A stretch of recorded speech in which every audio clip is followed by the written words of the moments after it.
We continue the shiur in Gemara. The Gemara says, any person who does not learn Torah, neither Chumash nor Mishnah or Gemara, is not considered civilized. That person is not considered a civilized person because there are two categories, a category of man and a category of animal. Only the Jews that study Torah are included in that category of man. Others who do not study Torah at all live like animals, meaning that they provide only for their body and not for their neshama. The Gemara says too that a person that doesn't study Torah is actually pasul for a witness. He cannot testify in court because only a person, the man, can testify in court, and he is not in that category. The Gemara is speaking about civilized people. Anybody who walks outside and eats in the middle of the street is comparable to a dog. And therefore, he too is pasul for a witness. He cannot testify. Now, why? What is the sin of eating in the street?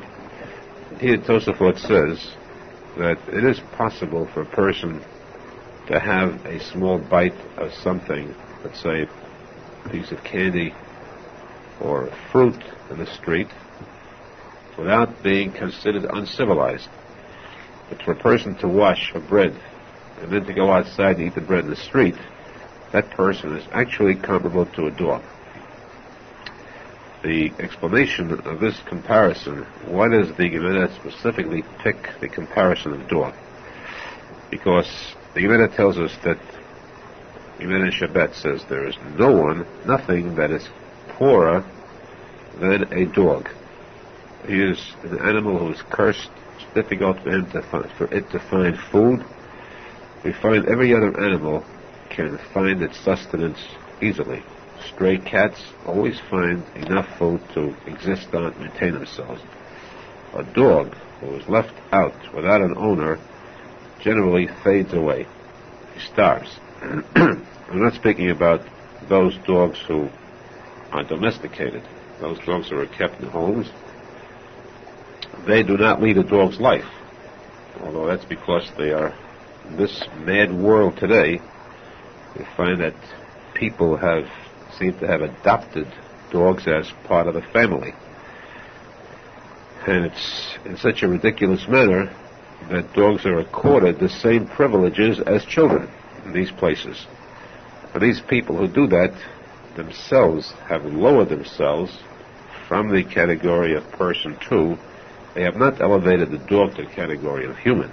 They've descended themselves to a category similar to that of dogs. But I mean, the average dog is not associated with that type of people, is that hungry that he starves. Now here the Gemara says that this person who eats in the street is comparable to a dog, meaning that he deserves to starve, and that he will starve. And why so? Because we are taught, the Gemara Pesachim says, that any person who ignores, disrespects the value of bread, meaning that he allows crumbs to fall on the floor, he's not careful, extremely so, of crumbs, that person is punished with poverty. It's the greatest curse that can befall a person, as far as his livelihood, business is concerned, is if he shows a disrespect. Bizui, it's disrespecting and shaming food. Specifically bread crumbs. There's a special shed, evil spirit who's appointed over crumbs to avenge the disrespect to these crumbs. Now, here, the penalty for that, of course, is poverty. So here, the Gemara says that this person eating in the street, there it's difficult or practically impossible to be careful about crumbs that fall, stray crumbs, to avoid showing disrespect to them, to have people step on them. When a person is at home on the table, he's not that careful, because he knows that after he's finished eating, he will then clear off the table very carefully of the crumbs. But out in the street, he cannot do that. That means he ignores the edict about the respecting bread, Therefore, his penalty is poverty like that of a dog. Therefore, too, the Gemara says that he is pasul, he is unfit to serve as a witness in court. He adds, too, speaking about people who are subnormal, a person who is a habitual kassan, one who is in kas, loses his temper easily. What does that person gain through his kas, through his anger, through his evil temper? The Gemara says a person like that could never win any battle with his anger. The only thing he has to show for his anger is the anger itself, meaning the toll it takes from the person's health. A person who is angry, has an evil temperament, automatically has a high blood pressure. He suffers physically, but there is no gain whatsoever by anger. And therefore, the Gemara says that aside from the fact that kas is like avodah zarah, spiritually it's so sinful, even physically the person must be a fool to allow himself to fall victim to this evil tendency of anger.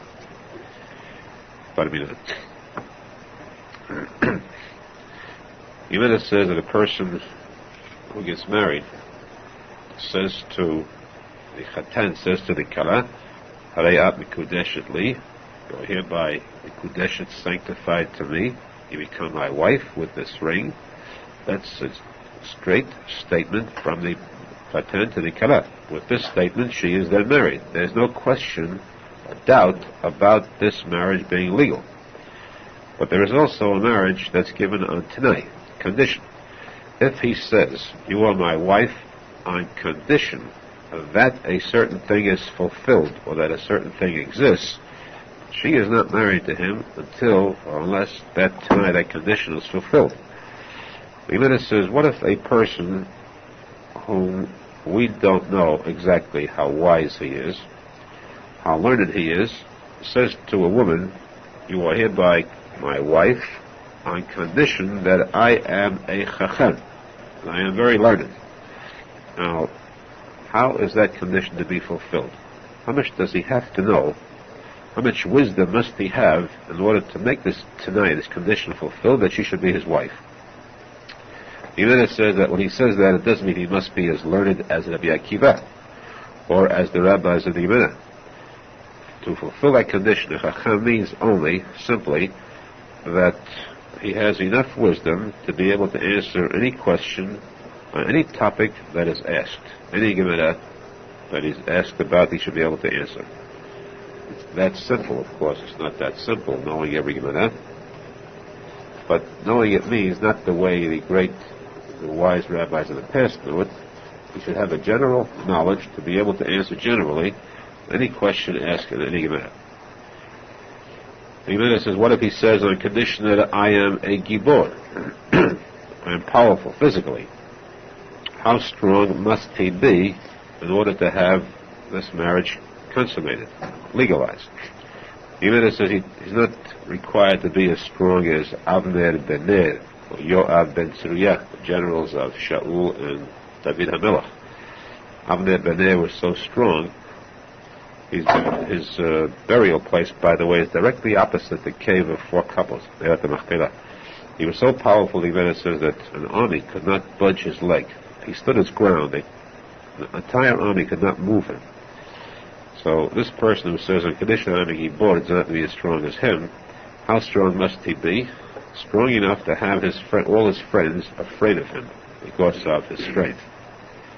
And if they are afraid of him, they fear him because of his strength, then this marriage is a legal one. What if a man says on condition that I am a rich man? How rich must he be?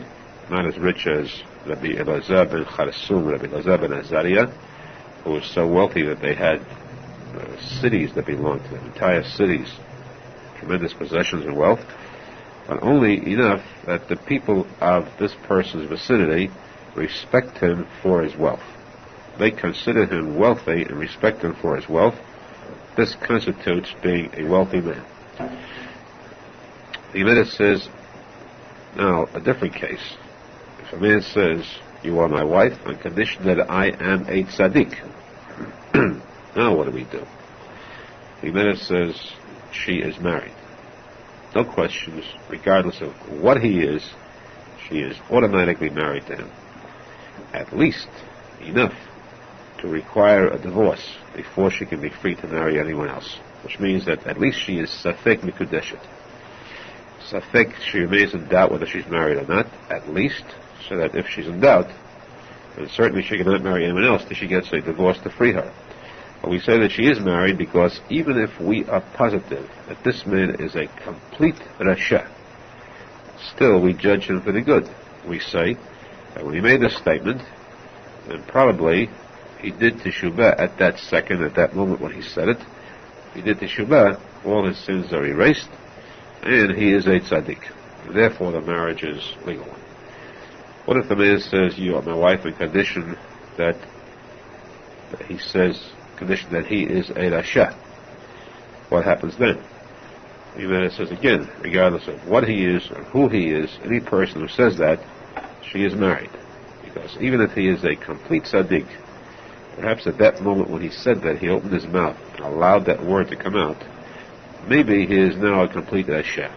How does a complete tzaddik switch to become a rasha in 1 second?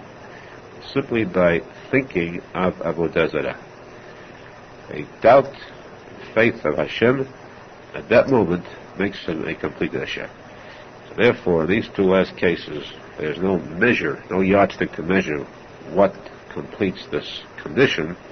Any person who makes these statements is considered married. Now the Gemara tells us that when the world was created by Hashem, there descended from heaven certain items, characteristics that were distributed among the people in the world. For example, wisdom is something that comes from heaven. Something that a person does not have to strive for necessarily.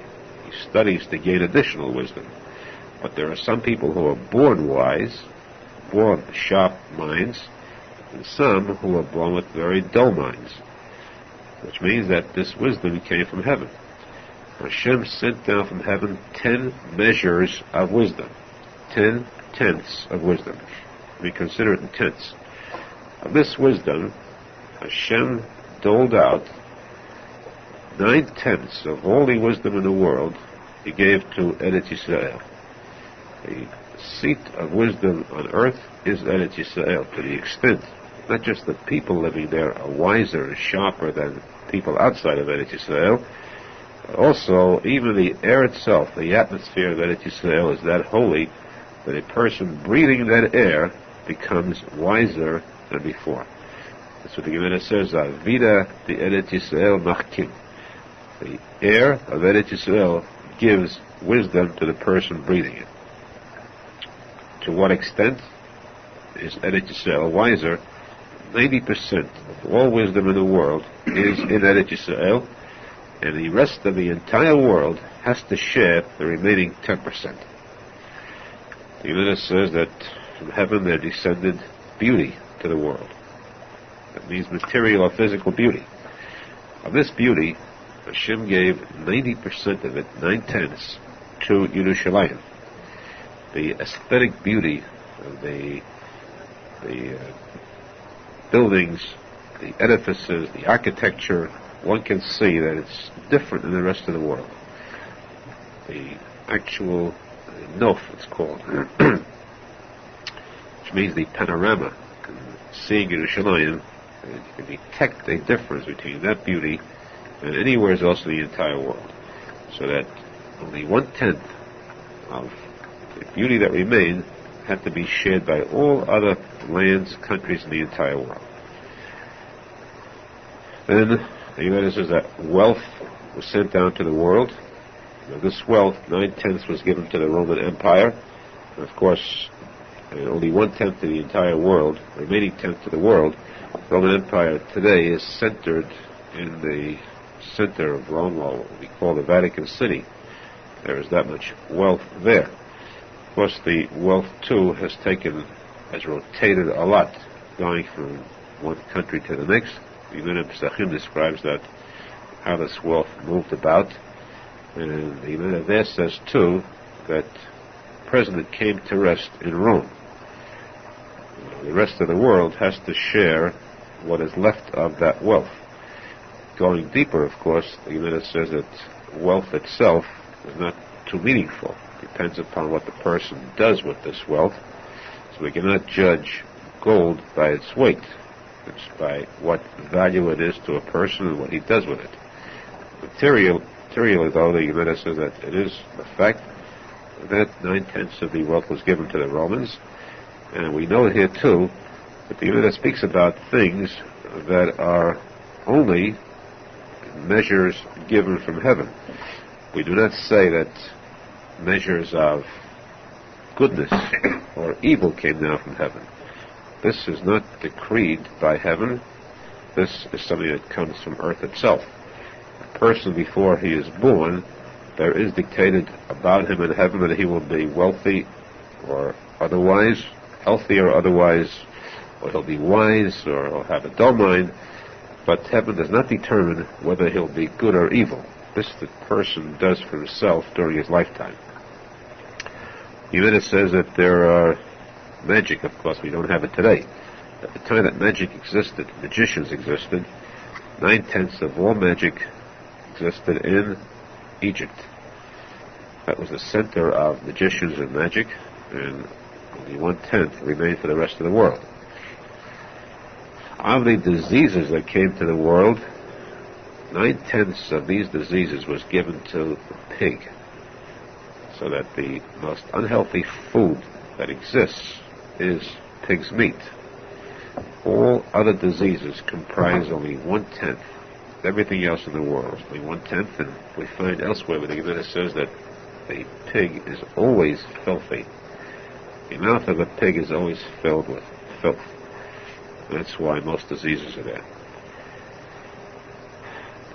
9/10 of Zanut, the evil of Zanut, is 9/10 of all the Zanut in the world is found by the Arabs.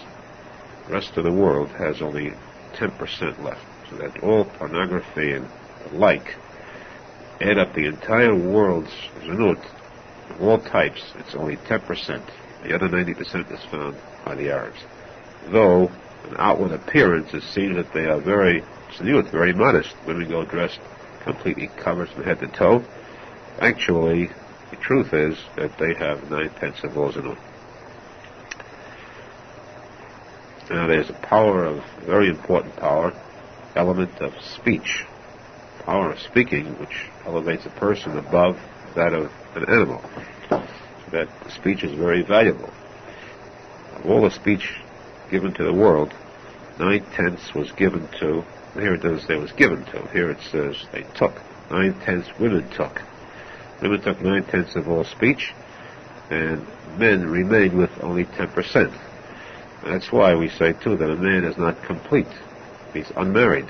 He's got to get his mate, because the Adam, there's a Chai, that means a Behemah, and there is Adam, person. What is the difference? Adam is called Medaber. The power of speech raises him to a level above that of animal. But if he is not married, he's called only Chatzi Guf, half of a person. When he's married, that his entire organism is completed, the one unit, original unit of these two souls, half souls, which are really one. The reason there is to become a complete Adam is so that there'll be the unity, the combination of all 10/10 of speech. So a man gets married in order to receive the amounts of speech that he's missing. The result in many cases, sadly, is that he does not get the other 9/10. He loses his 10th to his wife. She takes all of it. Some cases. He says that the evil of drunkenness, drinking too much, alcohol, 9/10 of this, the Kushim, the Negro race took. 9/10 of all drunkenness, the Abids, and 1/10 remained for the rest of the world. 9/10 of sleep was taken by the slaves, servants, 1/10 for the rest of the world. These are all measures that, whether it affects a person himself or not, makes no difference. It's important to know, that is, how much of it he's got. It's important to know, though, which one is good, which one is evil, and how a person should strive to stay away from those that are bad as much as possible, and to acquire the opposite tendencies. Or if they are good, he should strive for them. And then the Gemara continues in that vein, too, by telling us that one of the most important qualities a person can possess is being reserved, refined, and polite. And therefore, sitting at a table where a platter of food is placed on the table for all to partake of, then those who are tzinuim, that means those who are reserved, polite, they don't reach out for it. They contain themselves, keep their hands away from the plate, let the elders take first, let the others serve themselves, and then they go last. This is the polite way. You got to get on in. Those who are uncouth, they reach out quickly. They grab for the food. Now there's a Gemara called Masechta Derech Eretz. Derech Eretz means to respect character, and the Gemara says there a story of Rabbi Akiva. Here we see how students are taught this politeness. Rabbi Akiva invited 2 of his students to his home for a meal. He had the appetizer put on the table, and then the rest of the food. Now, this appetizer consisted of a stalk of cabbage. It's a heavy cabbage stalk. He placed it on the table. One of them, the polite one, reached out for it, and he tried to remove the head part of the leaf from this cabbage stalk. It was very tightly attached to the stalk. It wouldn't go. So he dropped it and went on eating his bread and waited for the rest of the meal. The other one, who wasn't that polite, tried it, didn't work. So he held tightly to the cabbage with both hands to the stalk, and with his teeth he tried to rip off a leaf of this cabbage.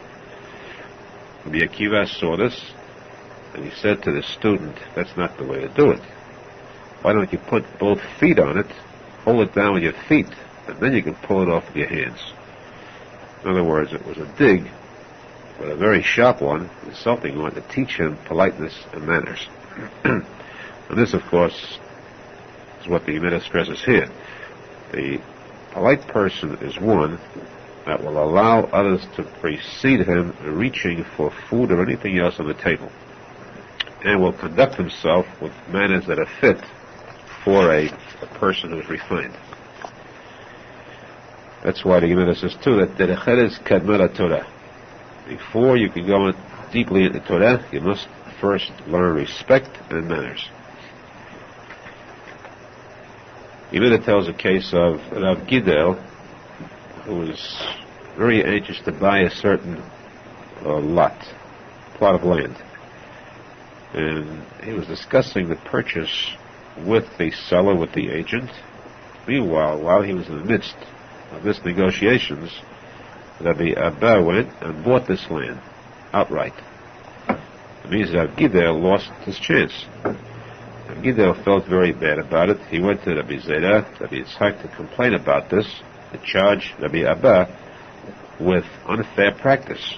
If you see someone else who's negotiating for something, for the purchase of something, you're not supposed to go behind his back and buy it quickly.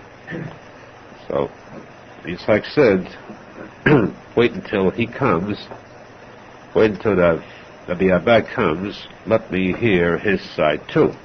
Let's not condemn him or convict him. Let's see what he says. Now, the next holiday, Rabbi Abba came to visit Rabbi Yitzhak, and Rabbi Yitzhak asked him,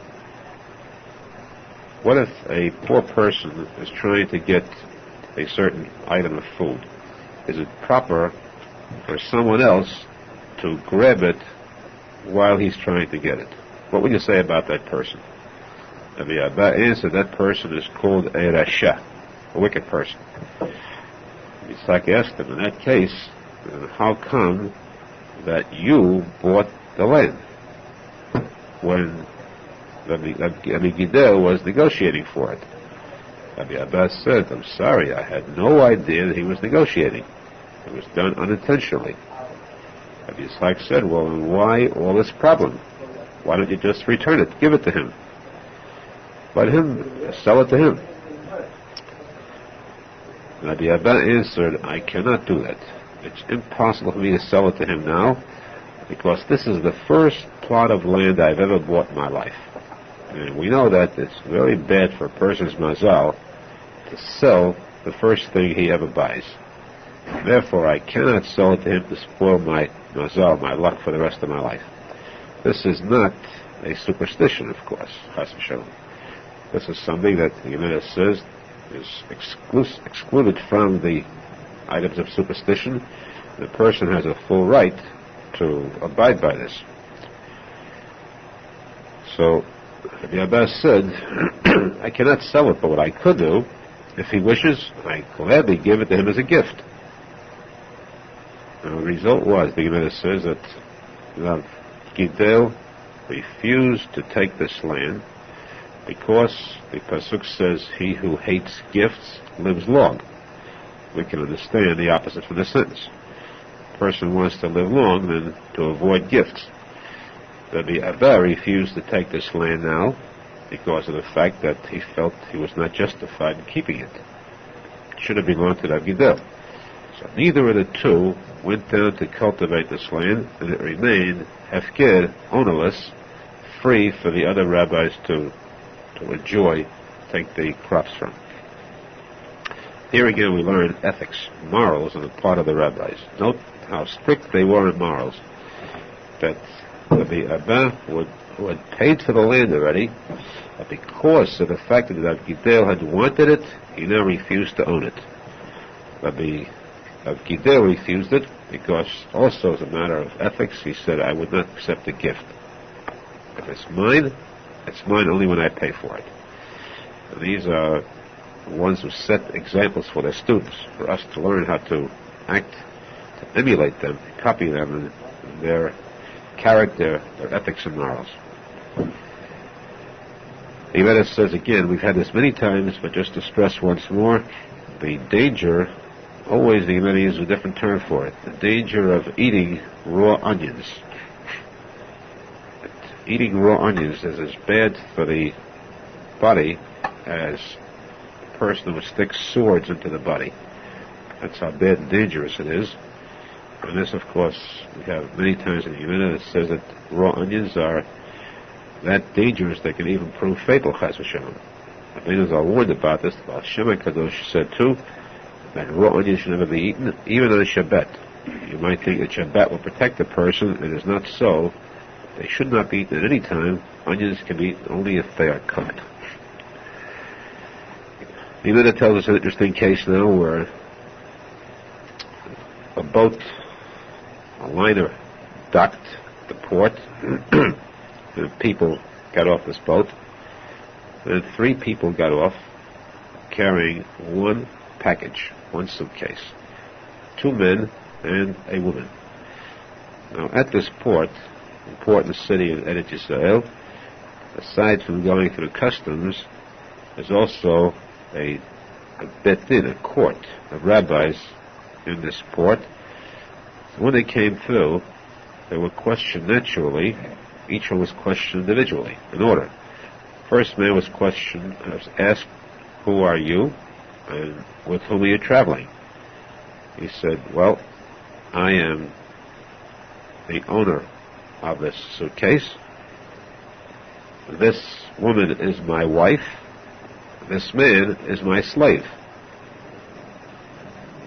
The second man was asked, who are you? He said, first man was lying, because actually I am the owner of the suitcase, the woman is my wife, and this first man is my slave. Here the judges were paying attention to these claims. So they asked the woman, will you tell us? She said, certainly. The package is mine, and these 2 men are my slaves. The Yoda says, that how can we now find out who's telling the truth? What we are concerned with, though, is this woman free, or is she married? You got two men claiming that they are her husband. She claims they are her slaves. What about the package itself? The result of the decision of the Gemara is that this woman is to get a divorce from both of these men if she wants to collect her ketubah from this package, this suitcase, the values in that suitcase. If not, we have no fear or no doubt about her being married to them, because there's no proof whatsoever. We accept her word that she's not the wife of either one of them, so that if she refuses, she can just leave freely. The men can leave freely. The package remains in the court until they prove who the owner is. But if both are willing to give this woman a divorce, she can collect the ketubah, which is an average of $200, and the rest of the package remains in court until one of the three proves ownership. It's a unique case, but we see where the Gemara has an answer for every case that exists. Now we go back to history, where the Gemara tells us that King Yanai HaMelech, went out to a land called Kuchlit in the desert, and there he conquered 60 cities in battle. He was the king of the Jews during the time of the second Beit HaMikdash. When he returned, he was very happy, this victory, conquering 60 cities, and he called all the rabbis of the Gemara in to join him in a feast of victory. Now this feast was not a mitzvah. The Gemara says that a Jew who is very pure should never sit down, should never attend a party or a feast unless it is a Sudat mitzvah. This was no war of mitzvah. It was a regular was Melchemet Reshut, and the feast being made here, this party, was no mitzvah, and therefore the rabbis should not have attended this party. But because of the flattery, they fell victim to this characteristic of flattery. They wanted to flatter the king, so they came to this party and attended it. At the party, he said to the rabbis, our forefathers used to eat salted items when they were working on the building of the Beit HaMikdash. They had no time to eat that food. Let us, in memory of our forefathers that built the Beit HaMikdash, also have that type of food now at this party. And they placed this cheaper type of food on tables of pure gold, and they ate there. Things were going along smoothly until there was one man present who the Gemara says was a joker, one who makes jokes, which is something the Gemara does not like, an evil heart, and one who is completely wicked. His name was Elazar ben Po'ira. And he said to the king, King Yanai, you know that these rabbis are your enemies. They are against you, because they feel that you are not actually fit to be king. They consider you a slave. You come from the family of the Chashmonaim, and there's a question of doubt as to whether you're actually from that family. You're a slave. You're certainly not from the family of King David, so they consider you unfit to be king. They're your enemies. Yanai said to him, he fell for this evil talk and said, what should I do? How can I find out? This wicked man said there's a way to test them. Take the crown of a Kohen Gadol, place it on your head, and see if they object. If they object, it'll show that they disrespect you. He did this. One of the rabbis arose and said to him, Yanai HaMelech, King Yanai, it is enough that you have the crown of king. Leave the crown of Kohen Gadol to the family of Aharon HaKohen. Now, by the way, explanation for this is, the Gemara says that how did the Kohen Gadol wear that crown on his forehead if he has to wear tefillin? The Gemara answers there's room on a person's head for two things. for 2 pair of tefillin. There's room for 2 pair of tefillin, therefore the Kohen Gadol could wear both the tzitz, that's the crown, and the tefillin. However, in the case of Yanai, they said to him, you're going to be king, the crown of king, plus the crown of Kohen Gadol, you'll have no room for tefillin at all. So leave the crown of Kohen Gadol for the Kohanim. This made him very angry, and he turned now to this wicked advisor and said, what should I do to them? So they've shown that they are disrespectful. What should I do? He said, very simple, kill them. Kill every one of the rabbis in the event. Every one of the rabbis present there. So Yanai asked, what about the Torah? What happens to the Torah if they're all dead? This evil man said, well, you have the Torah lying in the corner. There's a Sefer Torah. Whoever wants, let him learn it from here on in. Now, the Gemara says here, Yanai showed what an apikoros he was, because he accepted this statement, and despite the fact that the Torah, of course, was in the corner, but that's the written Torah. What happens to the Torah Shebal Peh, the oral Torah, which only the rabbis could teach? At that time, they did not have Gemarot written down. All the Torah Shebal was studied orally. Yanai accepted this advice of this evil man, and he had every one of the rabbis killed, which means that there would be no more Torah Shebal Peh in existence today, not for the fact that one rabbi, the brother of his wife, Yanai's wife was a sister of Rabbi Shimon ben Shatach. He's the rabbi who had the 80 magicians wiped out. A long story. She hid her brother. He escaped. He hid out until there was peace, and then he brought the entire Torah back to its former level. Imagine how much Torah he had to know, that the Torah that is known came from his head. Only Torah is what he taught at that time when all the rabbis are wiped out. Now, there is a saying by Tosafot that the Gemara tells us about Rabbi Yochanan Kohen Gadol. Rabbi Yochanan was a Kohen Gadol. For 80 years he was good, tzadik.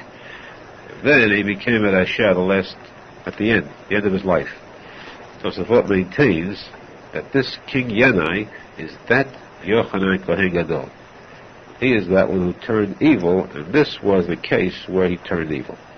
It's a statement, a theory by Tosafot. Then we come to a important bit of information where the Gemara clearly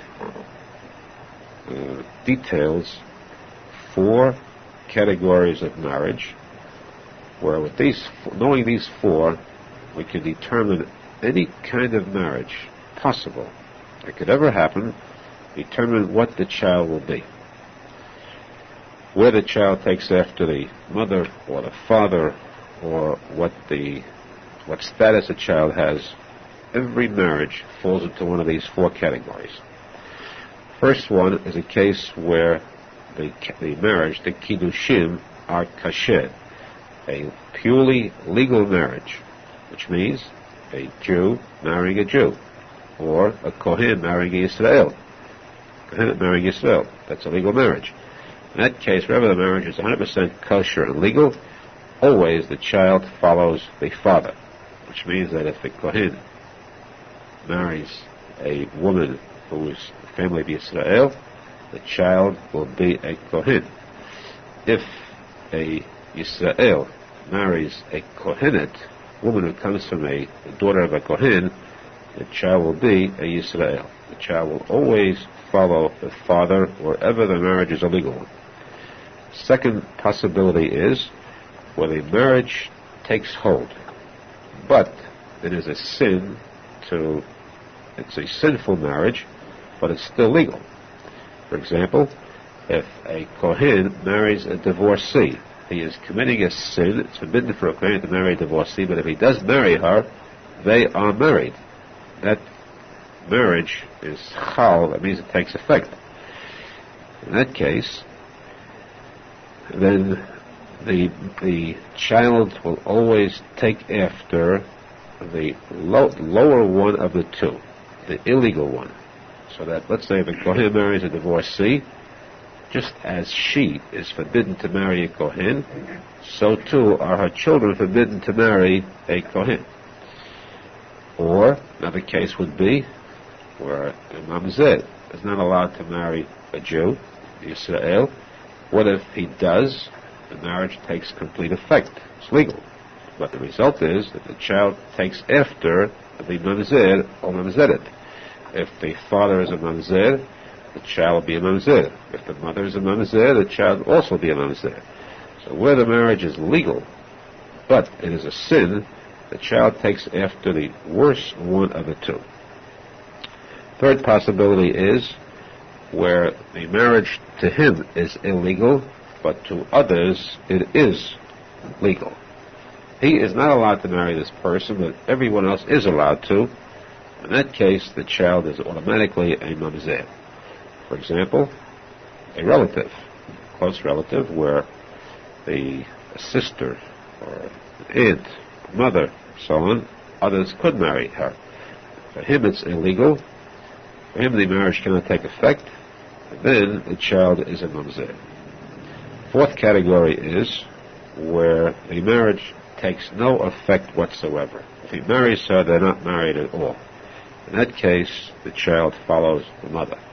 For example, a Jew who marries a Goya, he marries her, but there's no real marriage. It cannot take effect. They are not married.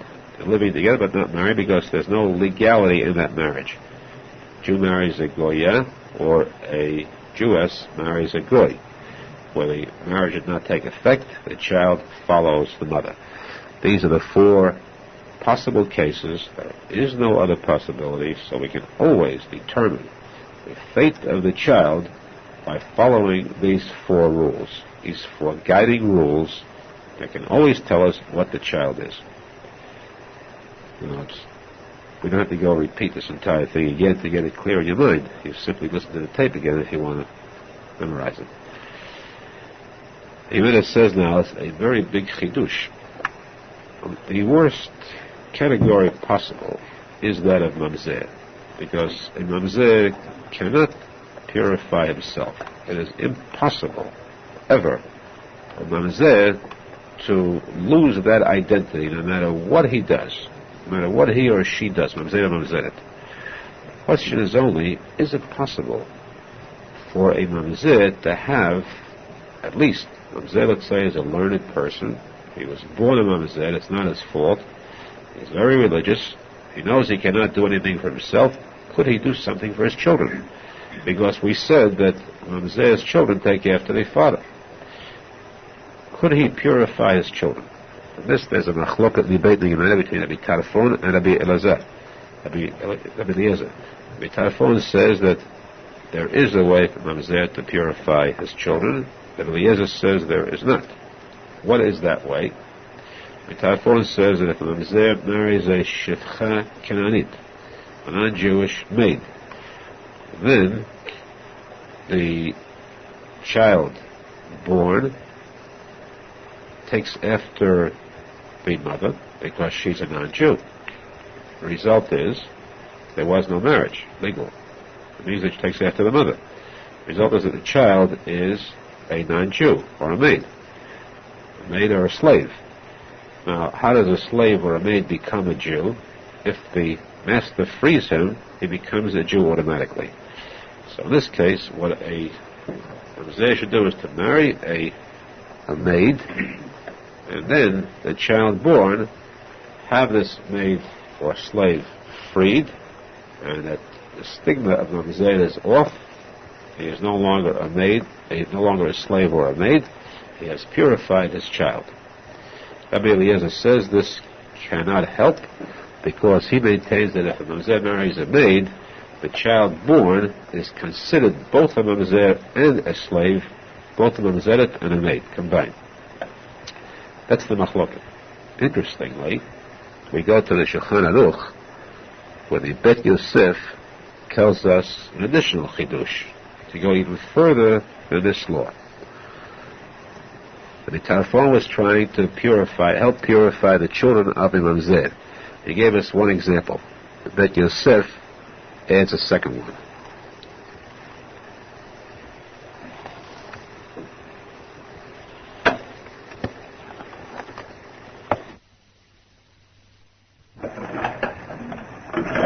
Continued society.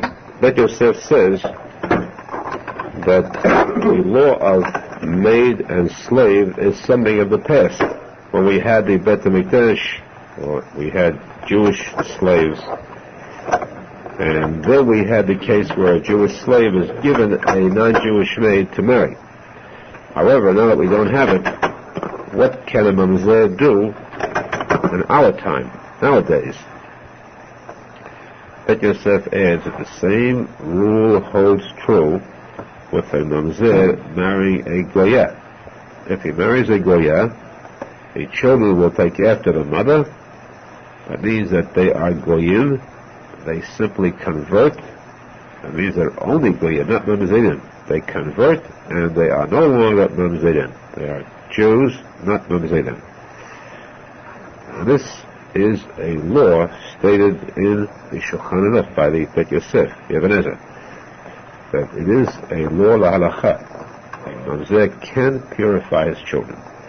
As we said, there are debates about this, but it's interesting how the Bet Yosef does bring la-halacha, a law that this is possible. These are the categories of marriage and children. The Gemara goes on now to state the first, or the pure case, how a person can purify himself to the highest level. This will continue tomorrow, B'ezrat Hashem. We state now, though, that we should be zocheh to live a life of purity, a life of kiddusha, a life of honor in the eyes of Hashem. We should merit through this life of kiddusha to see with our eyes the coming of Mashiach, B'yom Bet HaMikdash, Mehirat Yameinu, Amen, V'Amen. We continue the shooting with a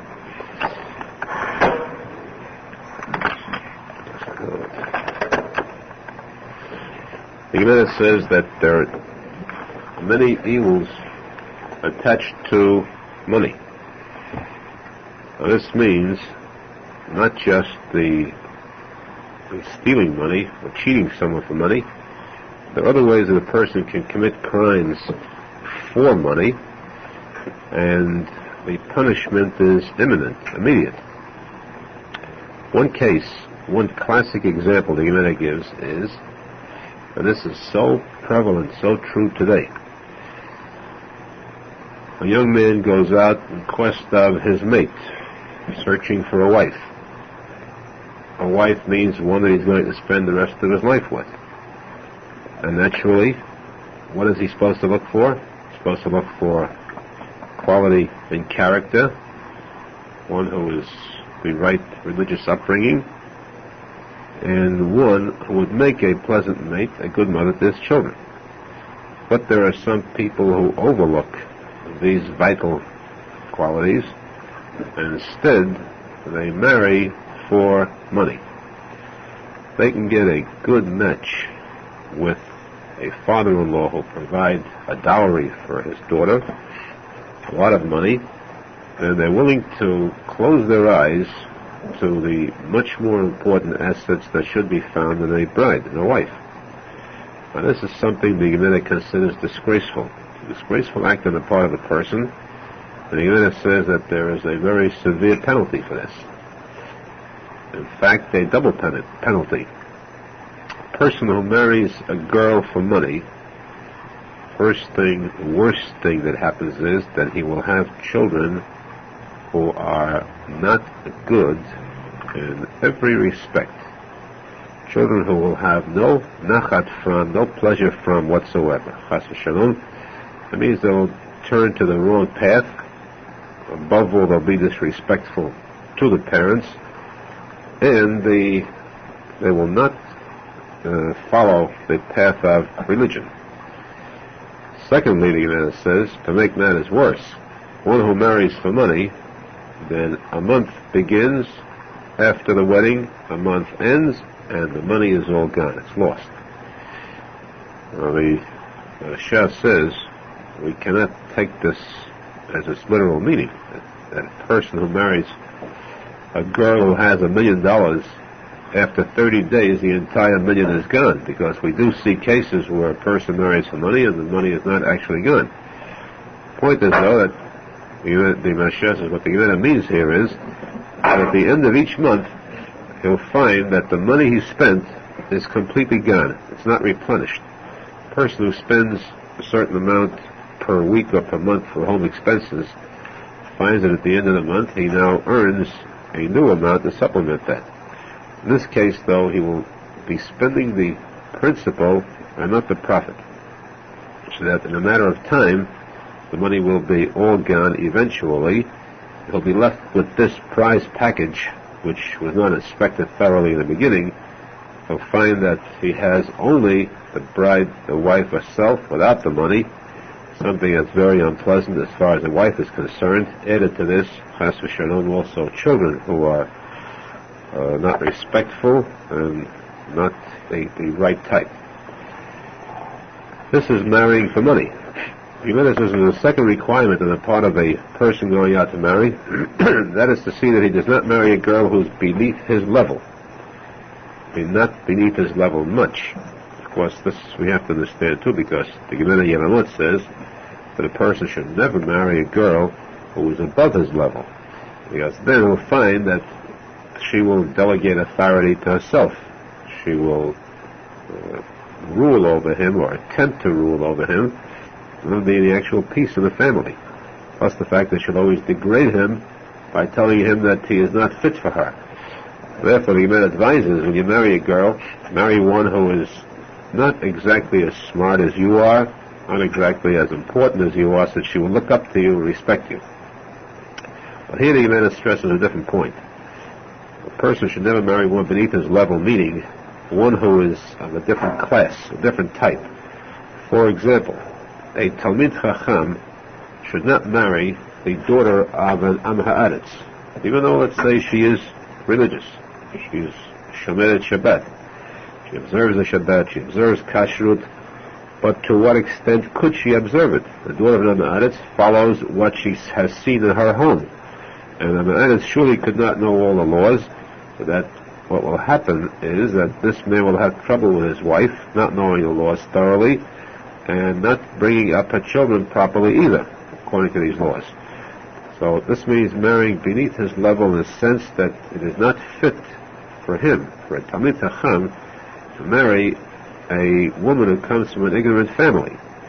Plus the fact, too, this means, too, that a person should not marry a woman who is far from his level in religion, because there'll always be that conflict. She will refuse to go along with him in what she considers a type of life that's too strict for her. So a person should not do this. If he does, the Gemara says in Eliyahu in this case is not Eliyahu Navi. This is a special angel appointed in heaven who has the same name. Interesting to note that we now find there is such a case as having two angels with the same name. This angel is specifically appointed for this reason, to bind this person, and Hashem gives him malkut, that is a lashing with fiery lashes, because of the fact that he has besmirched the most important mitzvah of marriage, marrying in a sacred manner. He has belittled this to marry a woman who is not fit for him as far as the family goes or as far as the religion goes. This is frowned upon so much in heaven that kaviyachol, so we can use that expression, that Hashem himself gives him this beating, this lashing, while this angel Eliyahu binds him. The Gemara says that woe is to that person who marries a woman that's not fit for him, thereby making pasul his children. If this will reflect in his children, he'll have children that are not fit, that are not good. And then the Gemara asks, speaking about pasul, what about a person who calls others by this name? He says that others are pasul. Others are not kosher, others are not a good family stock. He uses names that are very derogatory and insulting others, as far as reflections upon the family tree. This is a person who is in the habit of calling others by these bad names. Know two things. This is very revealing. A person who calls others by a specific bad name, saying that they are pasul, know that the person calling them pasul is himself pasul. In addition, this is a Shmuel, one of the great rabbis of the Gemara, said. Shmuel was the rabbi of Nehardar, the time of Rav. These are the two leading rabbis of the Gemara at that time. Shmuel says, I'll reveal a bigger secret to you. And this secret holds true for all time. If you see a person attacking someone and calling him a vile name, an insulting name, then we know definitely what made this word come to the mind of this person who's giving these insults. Why did he pick on this type of insult? Only because he himself is guilty of that. A person calls someone a bad name, subconsciously he picks the name that he himself is guilty of, or this fault, this bad quality, this psul. The Shmuel says that b'mumo posel. He calls someone pasul with his own defect. And this is very revealing. Knowing the statement, we can tell sometimes it might be considered magical in a sense, to be able to detect a person's fault. The solution, the manner is very simple. See how this person speaks, and see what accusations he makes against others, and know that he himself is guilty of those very same accusations. That's why he selected those to call others by. He says now, speaking of Shmuel, that there was a man who came into a butcher shop, and kosher butcher, of course. He was very arrogant, and he said to the butcher, give me some meat. The butcher said, wait, because the servant, the messenger of Rabbi Yehuda bar Yecheskel is here, and Rabbi Yehuda bar Yecheskel, Rabbi Yehuda was the greatest student of Shmuel. His nickname was always Shinana. Shmuel called him Shinana because Shinana means very sharp, extremely sharp-minded. So Rabbi Yehuda bar Yecheskel, the son of Yecheskel, sent his servant, his assistant, to purchase meat for him. The butcher said, it's a matter of kavod, of honor for Rabbi Yehuda, I must serve him first. This man, who was arrogant and disrespectful, said, who is this Rabbi Yehuda, without saying the word rabbi, bar Shoskal. Instead of Yecheskel, he said Shoskal, meaning one who has no manners at all, who eats food that's not fully prepared the way the thieves do. They broil meat while it's practically raw, they eat it.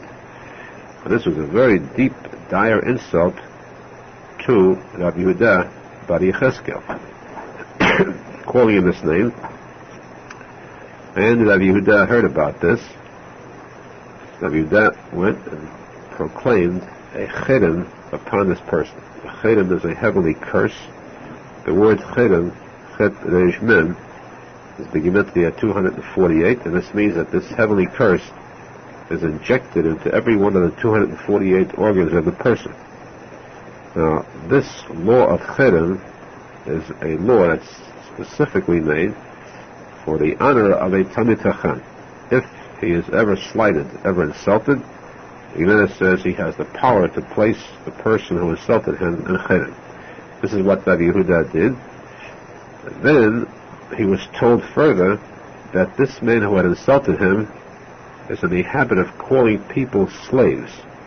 A slave means one that comes from a family that's very low and pasul, not fit to be a kohen, and so on. So Rabbi Yehuda announced, this person is a slave, beware not to marry him or marry into his family. this person found out Rabbi Yehuda had called him a slave, put in a kiruv, he was incensed, infuriated. And he went to Rav Nachman. Rav Nachman was the leading rabbi of the city because he had married a daughter of the Nasi, the chief rabbi. Not exactly the chief rabbi, but the sort of the governor of that city. And he asked that Rav Nachman should summon Rav Yehuda to trial. He wants to sue him in court for this insult, this libel. He had libeled him with the title slave. Plus he had put him in chayrim for nothing. So, or at least find out why. I want to sue him for that. Rabbi Yehuda automatically sent, that is Rav Nachman, automatically sent to Rabbi Yehuda a summons to appear before him. When Rabbi Yehuda received the summons, he went to a close friend of his, Rav Huna, and he asked him, should I answer this summons or shouldn't I? Because if the rabbi, the head of a court, the Jewish court, sends a summons, then it's compulsory to appear. However, here was a case of Rav Yehuda said, why should I go to court and appear before Rav Nachman if I am innocent completely? I have the power to do what I did, plus the fact that it's belittling for me to go appear before this court. In a sense, Rav Yehuda was greater. So Rav Huna said to him, the truth is that you don't have to go if you refuse, if you don't want to, because you are a very big Talmid Chacham, so you're free. You're exempt from obeying the summons. However, you must still respect the honor of the Nasi. Rav Nachman is from the family of the Nasi, the son-in-law, and therefore you should go to reply to the summons. At least show yourself and explain. Rav Yehuda went. He came to Rav Nachman's home. Rav Nachman was very wealthy, and he had a large home, a place where he welcomed his visitors. And he walked into his home, and he greeted Rav Nachman, who was in the middle of making a ma'akeh. Ma'akeh is one of the mitzvot of the Torah, which says that if a person builds a home, he has a roof. One of the 613 laws of the Torah says you must build a fence on the roof, a guardrail, that a person walking on the roof should not fall over, in danger of falling off, and therefore this ma'akeh must be built on each roof. It's forbidden by Hebrew law to have a home with a roof without this guardrail. So Rav Nachman was making this guardrail, and Rabbi Yehuda saw him. Rav Nachman did not know who he was, did not know why he came, but as he walked over to him, Rabbi Yehuda asked him, how come that you are building this guardrail? Shmuel said, my rabbi said, that if a person is appointed to a high position as a leader over the people, then it's forbidden for him to do manual labor. It's very disrespectful to your own honor to do it. So Rav Nachman answered, I'm only making a small gundrita. Gundrita is the intellectual speak. They inject, even now, they inject words of French, Italian, Latin, Greek, Roman to show how educated they are. Nachman answered, I'm making a small gundrita, which is a guardrail in Greek. Rabbi Yehuda said to him, what's wrong with the word ma'akeh that's written in the Torah? Or, as the rabbis call it, a mechitza, a separation, a wall. Why do you have to show off with your Greek? So Rabbi Nachman smiled and said, all right, you want to speak? Sit down on a karpita. Karpita is Roman for a bench. Rabbi Yehuda said to him, what's wrong with the word itztaba, which is the word in the Gemara for a bench, or the regular Hebrew word safsal is a bench? Rabbi Nachman looked, becoming uneasy. So he said, all right then, drink some anavga. Anavga is asparagus juice. He said to him, why don't you use the word asparagus that the rabbis use in the Gemara?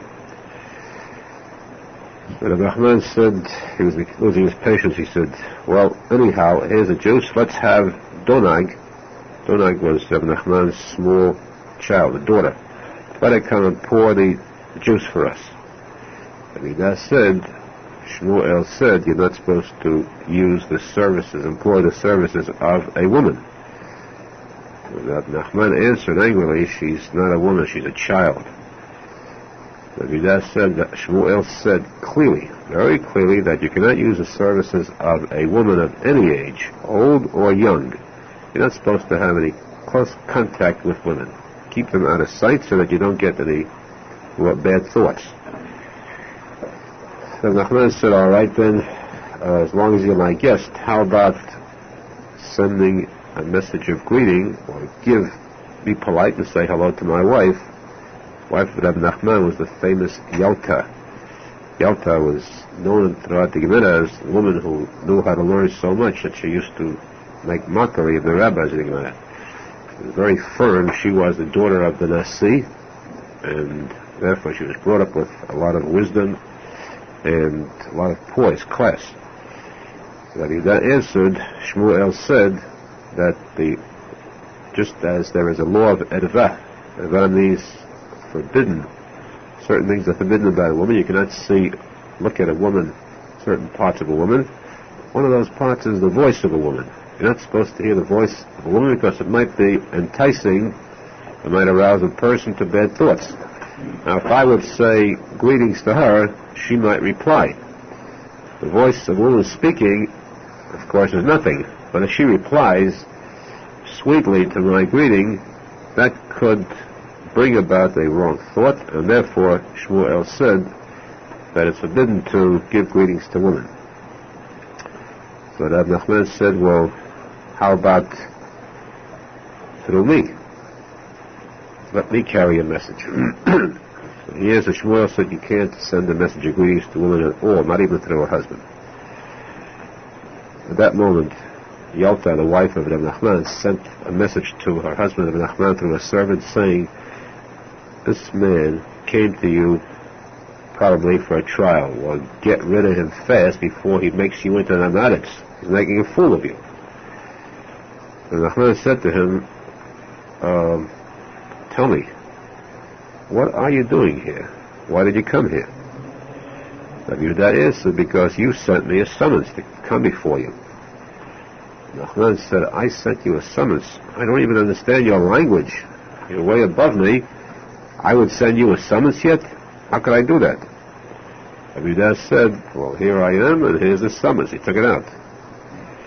So Nachman said, I'm very sorry about this, but at the same time, now that you're here with the summons, let's at least discuss the case, because if I dismiss it immediately, it'll look bad for others. They'll think that rabbis are dishonest. You get a rabbi in a trial, we try to brush off the trial, it means that we show favoritism.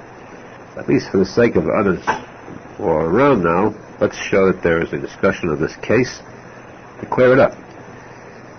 And Nachman said to Rabbi Yehuda, tell me, why did you put this man in Chedem? So he said, because he hurt the feelings of my messenger. That my messenger is a shliach, a messenger of a rabbi, and one who hurts the messenger of a rabbi is like hurting the rabbi himself. Aside from the fact that he had insulted Rabbi Yehuda himself. Rabbi Nachman asked him, why didn't you give him malkut, lashes? It's because the rabbis have the power of giving lashes to a person who deserves speaking badly. He said, I decided to give him something worse. Chedem is still worse, and that's my prerogative. Rabbi Nachman said to him, why did you announce about him that he is a slave? Rabbi Yehuda answered, because he is accustomed to calling other people slaves, and Shmuel said that one who calls other people by a bad name is proof that he himself is that bad. So Rabbi Nachman asked him, did Shmuel mean that we take that literally? We are positive about it? He must have meant that we can suspect this person of being that himself, but to be so sure, how can we be that sure? You notice that just then, someone came, and the man himself came, that is. This man who had summoned Rabbi Yehuda to trial, the one who had insulted him, came to court, and he said to Rabbi Yehuda, aha, there you are. You called me a slave. Well, I'll tell you, I'm far better than you, because I come from the family of the Kohanim, Gedolim, family of the Chashmonaim, the descendants from them. Rabbi Yehuda answered, Baruch Hashem, I see proof now. Because the last of the Chashmonaim was killed. When he died, no one remained but a young girl. And she went up to the roof. The Gemara says, and made an announcement that anybody today who claims he's from the Chashmonaim is fraudulent. He's a slave that's all that remained there. I am the last of them. And she committed suicide then. So therefore, we know positively anybody who says I come from the family of Chashmonaim is a slave. We have now proven how sacred and holy are the words of Shmuel, and how we could take this actually literally. This was the case of well, Yemena points this out to show, again, these two items, how careful a person must be in what he says. This was a case of a man that went very far in assaulting and insulting the messenger of a Talmid Chacham, and also insulting the Talmid Chacham himself. Aside from this, we see an actual case where the Gemara shows truth that a person who does insult others, that person is guilty of that insult himself. The Gemara says that Rabbi Zaidi, was a student of Rabbi Yochanan. Yochanan was called the master of Eretz Yisrael, the chief rabbi of Eretz Yisrael. He lived in the same time as Shmuel. Shmuel was in Babylon. Yochanan was the chief rabbi of Eretz Yisrael. He had a student called Zaidi, and he was trying to get Zaidi to marry his daughter. But Yochanan was trying to get a student to marry his daughter. And Zaidi was very anxious to evade him. He tried every possible means of avoiding having this match becoming realized. Rabbi Yochanan tried again and again, but Rav Zaidi avoided him. One day, Rabbi Yochanan was walking with Rav Zaidi. They came to a body of water, and Rav Zaidi quickly picked up Rabbi Yochanan, placed him on his shoulder, and carried him over this body of water. Showed he's a chut, he was serving his official rabbi. When he completed this, he put the Yochanan down. The Yochanan said to him, let me ask you, how come that the Torah is kasher and my daughter is not? The Torah I teach you, you accept. You accept me as your rabbi, officially. Because if you were not my official student, you could never serve manually this way. You're a Talmid Chacham yourself, you're a rabbi yourself. It's only your official rabbi you have to serve, even though you may be big Chacham. So my words are good for you. My Torah is considered perfect. You consider me an official rabbi. If my Torah is good enough for you, why isn't my daughter good enough for you? Zaidi answered, I must admit, I must confess that the reason is your Torah is good because the Torah is good no matter where it comes from. The Gemara says even Havdil, in the case of a mamzer, mamzer means the lowest form of class, who is a Talmid Chacham, he is learned in Torah, he is considered greater, should be given more respect than the highest class. Who's in the highest class of practical royalty? That's the Kohen Gadol. If the Kohen Gadol happens to be an unhadis, doesn't know how to learn, he's illiterate, and a mamzer, the lowest type, is a Talmid Chacham, we must give more respect to the mamzer than to the unhadis, because we consider Torah as being uppermost, most important. So therefore, the words of Torah are kosher, are good, no matter where they come from. You are my teacher, my mentor. Your Torah is holy, and I respect you as my rabbi. But when it comes to marriage, then we have to look for a class, family tree. Now, you are from Eretz Yisrael. I come from Bavel. Bavel is Iraq today, Babylon. And therefore, we know that the Jews went to exile. The holy temple that was built by Shlomo HaMelech, King Solomon, was destroyed after existing for 410 years. The Jews were sent into exile by the country king of Bavel into the land of Bavel for 70 years. At the end of those 70 years, they returned, and they rebuilt or built the second holy temple. How was that done? Who was the one that led them? Ezra HaSofer and Nehemiah and Avi collected the Jews, brought them from Bavel to Eretz Yisrael. There they rebuilt the second holy temple. This is what Ezra and Avi did, was to purify Bavel to the greatest possible extent. Whom did he withdraw from Bavel? All those who were pasul, unfit, or questionable. Those who were in doubt whether they came from Gedim, from converted Jews, those who were in doubt who the parents were, where the family tree was complete doubt. In other words, all those who were pasul. Those that remained in Bavel were as fine sifted flour, all pure family background. So that what remained now was that Bavel was pure, and Eretz Yisrael had people of questionable backgrounds. Therefore, as the Edie said, I come from Bavel. I'm afraid to commit my son to someone who comes from a family of Eretz Yisrael. So though I respect you as my rabbi, still we have learned. The Gemara says that a person should only marry a girl who comes from a good family background, and that's why I insist that my son marry only someone from Bavel. Of course, times have changed since then. Today we don't know at all who is which the family backgrounds of most Jews. Most of them. There are still some whose family background is kept clear. The family of King David, for example, that lineage has never been lost. To this very day, we still know those Jews that come from the family of King David.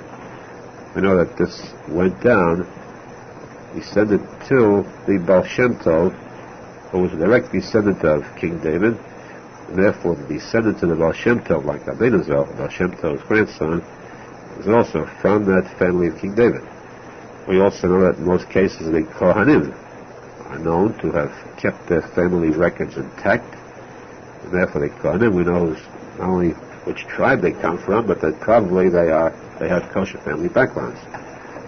The rest, majority of Jews' background is unknown. However, despite the fact that they are unknown, the Shulchan says that if you do not know definitely the background is bad, you may close your eyes to it. Now, we're not worried so much about a background that's not exactly learned, not exactly a family of Chachamim or rabbis. We're worried mainly that something wrong might have happened in the past. As for Shalom, a wrong type of marriage. For example, a woman became divorced or left her husband, did not receive a legal Jewish divorce, remarried and had children. Those children are mamzerim. And those children then give birth to further mamzerim, and this continues on down the ages. So people today might have perfect parents, grandparents, not only that they're all religious, yet still there might have been an accident 4, 5, 10 generations back. People who think themselves pure today might not be so. But if they become so merged with the Jewish people, families, the Gemara says that we forget about that accident. Not we forget about it, but it becomes erased completely. So that's why we're not that particular today to go that far back. At least we have to investigate carefully the immediate background of a person at the time of marriage. And therefore the Gemara says too that if you ever see two people that somehow cannot get together, two who are partners or two who are neighbors, and they're constantly at odds with each other, then that means that this is a sign from heaven that there's something wrong with one of them. One of them is a pasul.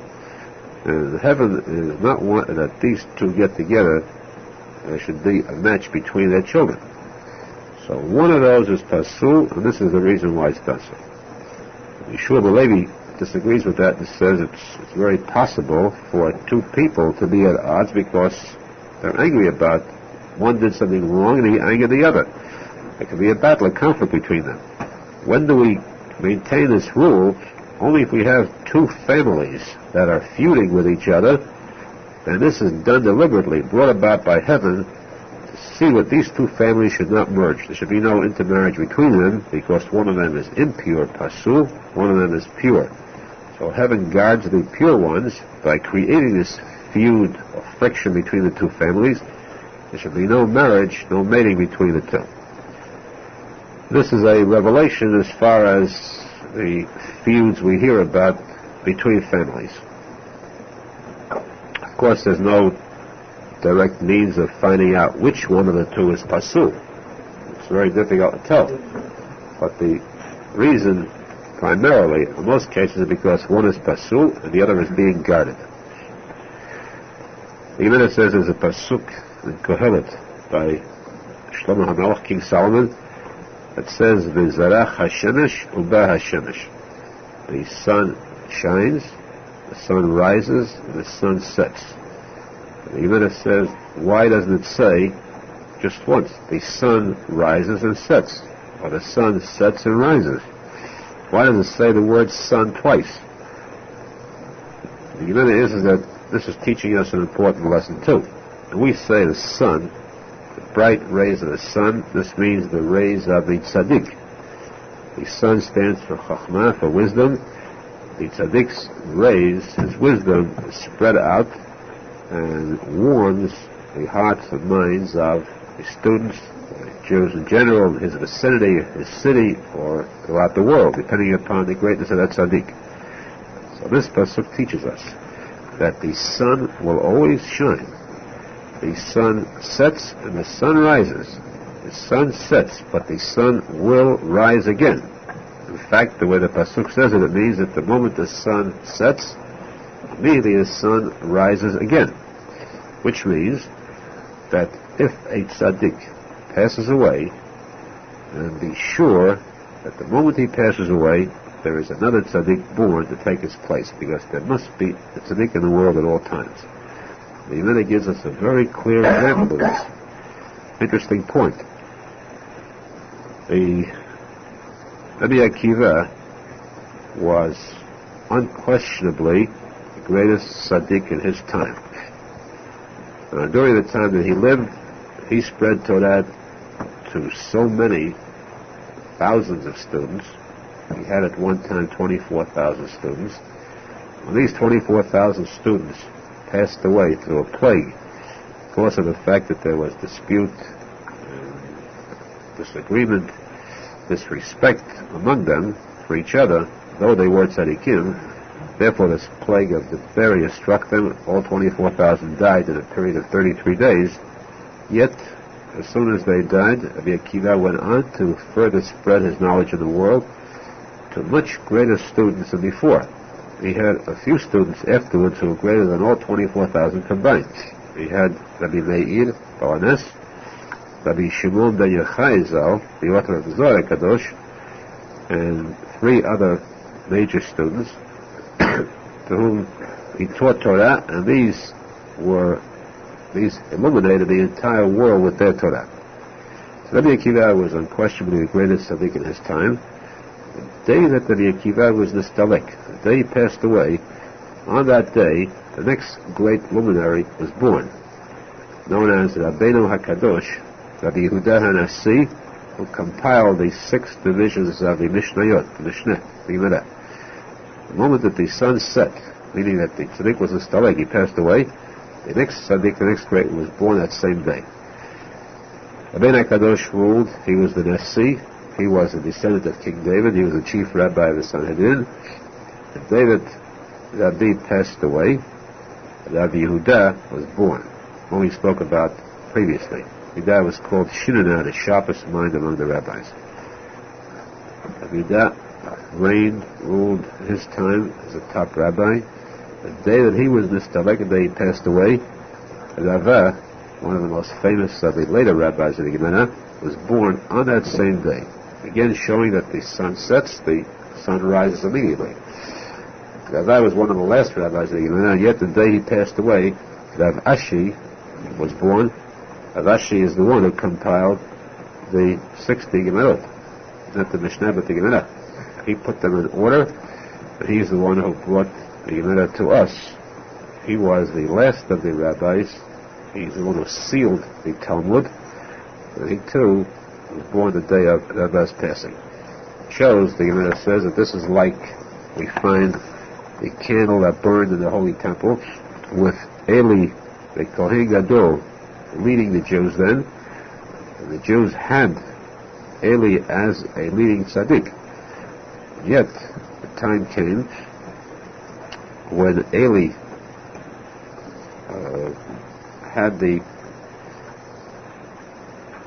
lived during the time of the battle with the Philistines.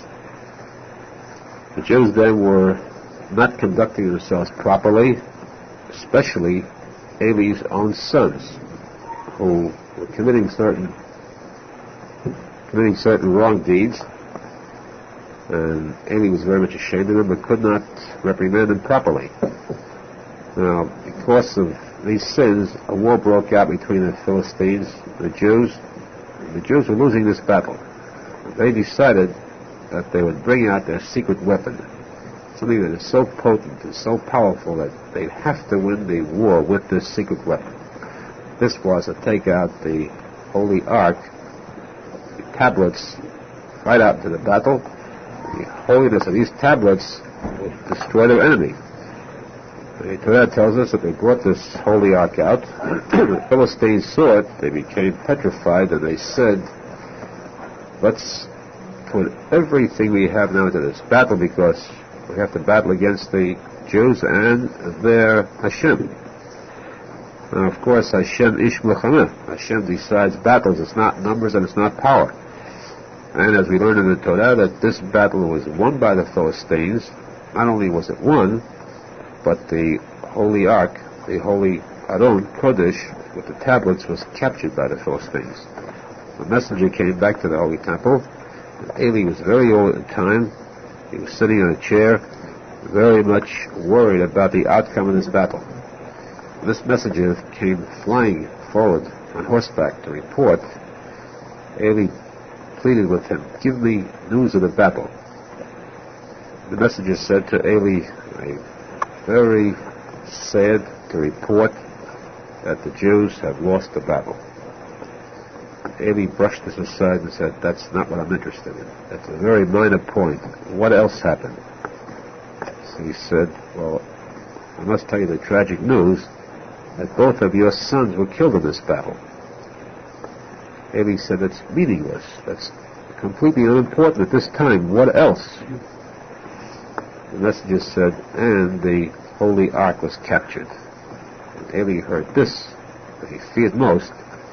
He fell backwards, and he was killed in his fall. He broke his spinal cord. At that moment, this meant that the sun set. The light was extinguished, because Eli was the one person who had the Ruach HaKodesh, the Spirit of Hashem that rested upon him. He was the Kohen Gadol. He led the Jews. The Jews were now completely without a leader. And yet it was at that moment that the Spirit of Hashem entered into Shmuel HaNavi, Shmuel the prophet. He took over immediately. This is what's literally meant by this pasuk. The moment that Eli passed away, Shmuel HaNavi became the prophet, leader of the Jews, and it was through his efforts, his holiness, that the Holy Ark was brought back. He led the Jews in purity to a point where he was the one who appointed first Shaul HaMelech, King Shaul, as king, and he was the one who anointed King David, which is the beginning of the eternal reign of the family of King David. So this is the example of a sun never really setting. And this rule applies to all generations. Every single generation there must be a tzadik, a leading tzadik. Aside from the actual, the Gemara says every generation has 36 tzadikim, or some places it says there are 72, and so on. These are hidden tzadikim. There must be one leader at each generation at all times. In this we find, of course, some are more famous than others. In some cases we have many great tzaddikim. It's difficult to detect, to tell which is the greatest. But one thing is positive. This we must stress, regardless of what others might say. There is never a time when you have two tzaddikim or three alike. There are no two people alike in the world. There must be one top leader. And that tzaddik and that each person must try to seek out, because of the mitzvah of having emunah in the tzaddik and at that time, just as it was a mitzvah to believe in Moshe Rabbeinu at his time. This emunah is coupled with